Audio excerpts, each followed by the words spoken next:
Jessica Gartalia. Maryland's new Governor-Elect Larry Hogan is about to hold his first news conference since his big win over Lieutenant Governor Anthony Brown.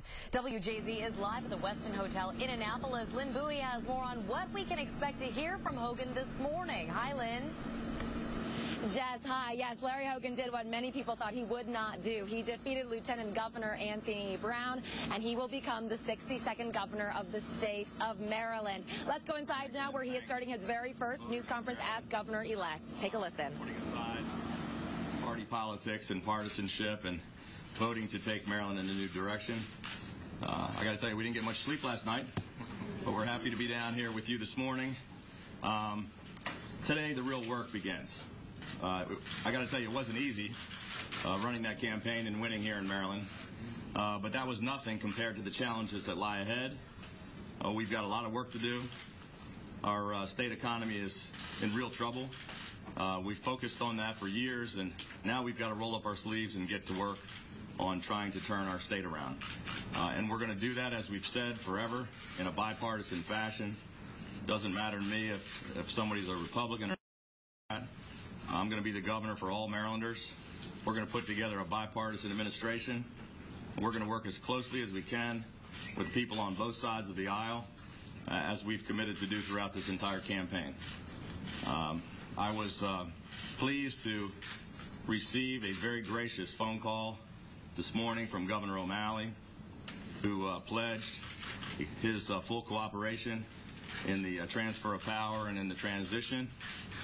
He invited my wife and my daughters over to the house to meet with his family and take a tour of the mansion to help us get comfortable with our new surroundings. And we talked a little bit about some transition issues. I also had great conversations. I reached out and called the President of the Senate, Mike Miller, and the Speaker of the House, Mike Bush, both of whom congratulated me and I think sincerely offered to work as closely as they could with us in a bipartisan fashion to turn the state of Maryland around. This morning, we really are turning a chapter. The campaign is now over, and the governing begins. Our first step is to start a transition team, which is going to be an enormous task. And I needed to find the most capable people I could in the state of Maryland to head up that effort, and they're both here with me this morning. I want to introduce you to the co-chairs of the Hogan-Rutherford transition team. I'm going to appoint Secretary Jim Brady, who is the only man who has actually chaired the transition team for two previous Maryland governors, both a Democrat and a Republican. He chaired the transition team for the Glendening administration and for the Ehrlich administration. And as co-chair with him, as this is such an important effort, I'm going to appoint Lieutenant Governor Boyd Rutherford, and the two of them will be managing the entire transfer of power. We're going to be reaching out to try to find the most capable and most qualified people we can in state government, to put into state government, and we're going to do that in a bipartisan fashion. This is really about the people of Maryland. As I said last night, it doesn't matter to me whether you're Republican or Democrat, whether you voted for us or not. We're all going to work together, roll up our sleeves, and work in a bipartisan fashion, reaching across the aisle and trying to come up with bipartisan common sense solutions.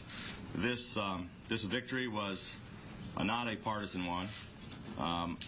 Nearly half of our votes came from Democrats and independents. And I'm honored to have received the strong support that we got last night. And it is indeed an honor and a privilege to be able to serve as the 62nd governor of Maryland.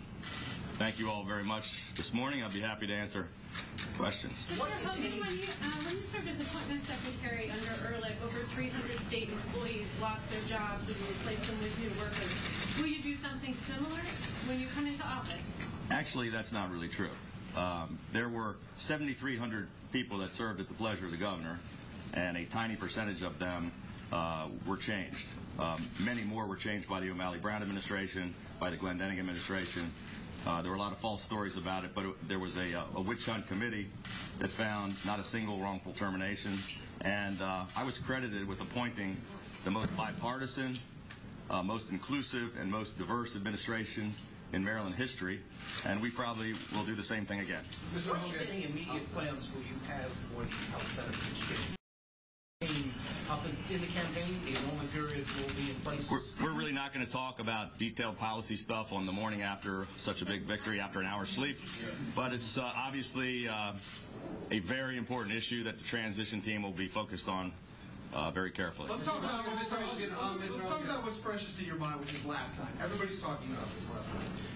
In Baltimore, you told us on Monday that you were confident that you were going to win this, and you seem to be one of the few people that said that. The pundits didn't say that, you said it. What did you know about this race that everybody else in the pollsters didn't seem to know? Well, it seems like typically, you know, the pollsters and the pundits and the talking heads and the media all seem to talk to each other, and it's sort of an echo chamber. I was talking to Marylanders. We spent a year traveling over and over again to Baltimore City and all 23 counties, at least 6 or 7 times each. And Boyd and I got the chance to look voters in the eye, listen to their concerns, and we met tens of thousands of people. So we were feeling it and hearing it every single day. And what we were hearing was, everywhere, was an overwhelming sense of frustration. People felt a huge disconnect between Annapolis and the rest of Maryland. And every single day, everywhere we went, people were coming up to me and Boyd repeatedly and saying, we're lifelong Democrats, but we're voting for you. We've never voted for a Republican in our life, but we're voting for you. They said, we just simply can't keep moving Maryland backwards for another 4 years. We don't want a third term of the O'Malley Brown administration. These 40 tax increases are killing us. Unemployment is doubled. We're concerned about jobs. We're concerned about taxes and our struggling economy. They were very upset about the fact that we've had zero economic growth and that our state economy ranks 49th out of 50 states. So were you surprised by your margin of victory, though? 2-1 in a heavily Democratic state? Are you even surprised by the margin of victory? Well, I got to tell you, even though I was confident and we knew there was a path to victory from day one when nobody else believed, we knew it was nearly an impossible thing to pull off. And quite frankly, we set vote goals that were nearly impossible to attain in every single county in the state, and we blew past every one of them.